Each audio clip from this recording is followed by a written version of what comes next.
లడ్డు ప్రసాదానికి గత వైసీపీ ప్రభుత్వంలో తీవ్ర అపచారం జరిగిందని, తప్పు చేశామని ఒప్పుకోకుండా ఈ వైసీపీ నాయకులు తిరిగి ప్రక్షాళన చేపడుతున్న కూటమి ప్రభుత్వంపై ఎదురుదాడి చేయడం అతి దారుణమని కాకినాడ ఎంపీ తంగళ్ల ఉదయ్ శ్రీనివాస్, జనసేన పార్టీ పిఠాపురం నియోజకవర్గ ఇన్ఛార్జ్ మర్రెడ్డి శ్రీనివాస్ అన్నారు. తిరుపతి లడ్డు ప్రసాదం అపచారం విషయమై రాష్ట్ర ఉప ముఖ్యమంత్రి పిఠాపురం ఎమ్మెల్యే కొణిదెల పవన్ కళ్యాణ్ చేపట్టిన ప్రాయశ్చిత్త దీక్షకు మద్దతుగా పిఠాపురంలో గత 5 రోజులుగా జనసేన పార్టీ నాయకులు వీర మహిళల దీక్షలతో కొనసాగుతున్న దీక్షా శిబిరాన్ని ఎంపీ తంగళ్ల ఉదయ్ శ్రీనివాస్, ఇన్ఛార్జ్ మర్రెడ్డి శ్రీనివాస్ సందర్శించారు.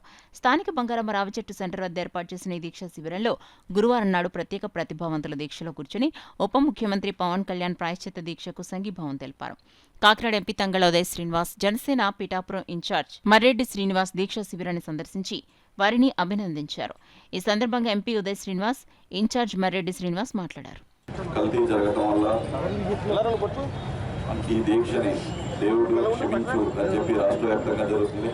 అలాగే ఈరోజు పిఠాపురంలో 5వ రోజు దీక్ష వికలాంగులతో కలిసి ఈరోజు ఈ ప్రాయశ్చిత్త దీక్ష పిఠాపురంలో డిప్యూటీ సీఎం గారి కాన్స్టిట్యున్సీలో 5వ రోజు వికలాంగులతో కలిసి చేపడుతున్నాం.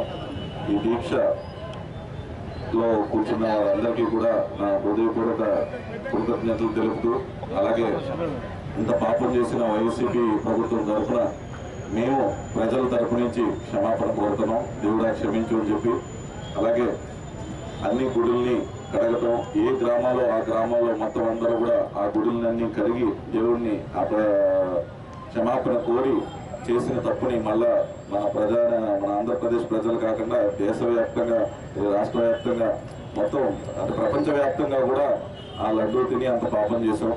సో మనం అందరం కూడా క్షమాపణ కోరుతూ దేవుడిని క్షమించమని కోరుకుంటాం. ప్రతి ఒక్కరికి కూడా తిరుపతిలో తిన్నా, తిరుపతి వెంకటేశ్వర స్వామి అయినా ఒక భావోద్వేగం ఉంటుంది. కేవలం దాన్ని ఒక వస్తువుగానో ఒక పదార్థంగానో చూడలేము. స్వామివారికి సమర్పించిన కైకర్యంలో భాగంగా ఒక లడ్డూ తీసుకుంటే ఒక యాత్రికుడు వస్తే ఎంతో సంతృప్తి చెందుతాడు. అదేవిధంగా ఆ లడ్డూని ఓలలో తెచ్చుకుని వారి బంధువులకి, స్నేహితులకు అందరికీ కూడా పంచుకోవడం, ఇదంతా కూడా మన హిందూ సాంప్రదాయంలో భాగం కావచ్చు, లేదా సనాతన ధర్మంలో భాగం కావచ్చు. మనమంతా కూడా ఎంతో భావోద్వేగంతో కూడా అంశం. దానికి జరిగిన అపచారానికి మన అధ్యక్షులు పవన్ కళ్యాణ్ గారు వారు నిరసన తెలియజేస్తే దానికి కడార్థాలను తీయడం, ఈ రకంగా వ్యాఖ్యానం అతి దారుణమైన విషయం. మేమంతా ఒకటి చెప్తున్నాం, ఇది రాజకీయాలకు సంబంధించిన విషయం కాదు. తప్పు జరిగింది, తప్పుని అందరూ ఖండించాలి.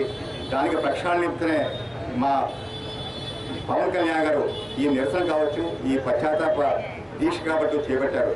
ఇంత పెద్ద ఎత్తున తరలించిన మీ అందరికి కూడా మరొకసారి మా హృదయపూర్వక ధన్యవాదాలు జనసేన పార్టీ తరఫున, అదేవిధంగా మా అధ్యక్షులు ఉప ముఖ్యమంత్రి అయినటువంటి పవన్ కళ్యాణ్ తరఫున మీ అందరికి కూడా మా హృదయపూర్వక ధన్యవాదాలు తెలియజేస్తాను.